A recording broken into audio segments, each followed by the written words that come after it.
What's going on, YouTube? Your boy SS Family. I'm back again with another one. Man, I've been working hard on that 86 Monte Carlo. As you can see, I got everything stacked up in the pile, them all the old parts that came off, and I'm getting ready to install new UMI, the rear end QA1, and the Pro 4 steering kit. And you can see I took off the springs, spindles, rear end, everything, man. And I'm not gonna sit here and act like it was an easy process. It took a while.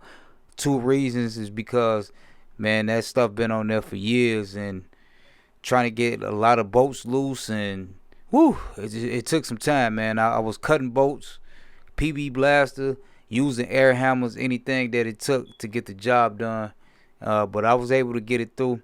So I just want to walk you through a few clips and a few pictures of before and after. So the second thing that annoyed the hell out of me, I had to lay on my back the whole time and do the whole job. And I'm thinking like, man, I'll be done in like a week or two. Man, it took me almost the whole summer to get it done. You can see I got the car sitting on jack stands. I definitely got to invest in the lift because I'm getting too old. Be laying on my back, reaching up and grinding stuff down. And it's kind of dangerous too. That's why I cover my face up with goggles, my mask. Make sure I was good. I wasn't breathing in nothing and, getting stuff in my face and my hair. So I covered up so I ain't want all the debris up on me. But it's still, I went home every day. I still was real dirty though. But I was able to get the job done, and it came out real good. It just took a hell of a long time though, longer than what I thought.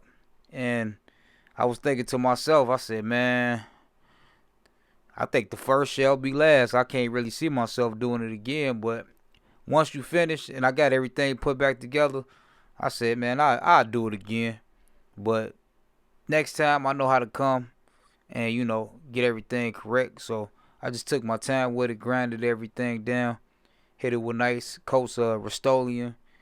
I used a lot of Eastwood products, rust encapsulator, a lot of stuff to get the job done, and it came out real good. It's, like I said, it's not a frame off and it's not perfect, but I got it damn near close.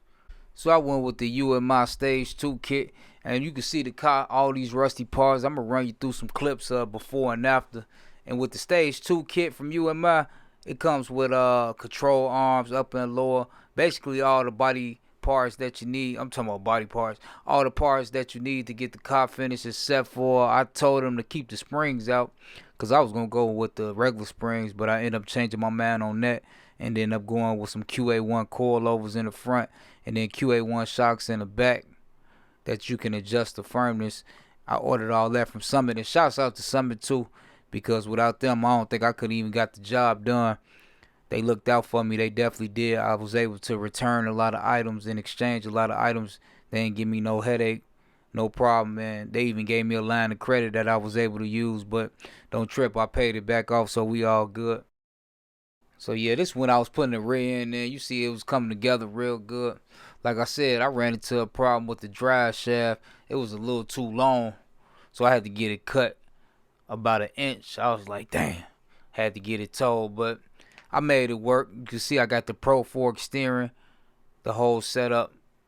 I still went with a single piston brake. I'm gonna upgrade eventually, but for right now I just put that on there, and she was back on her feet.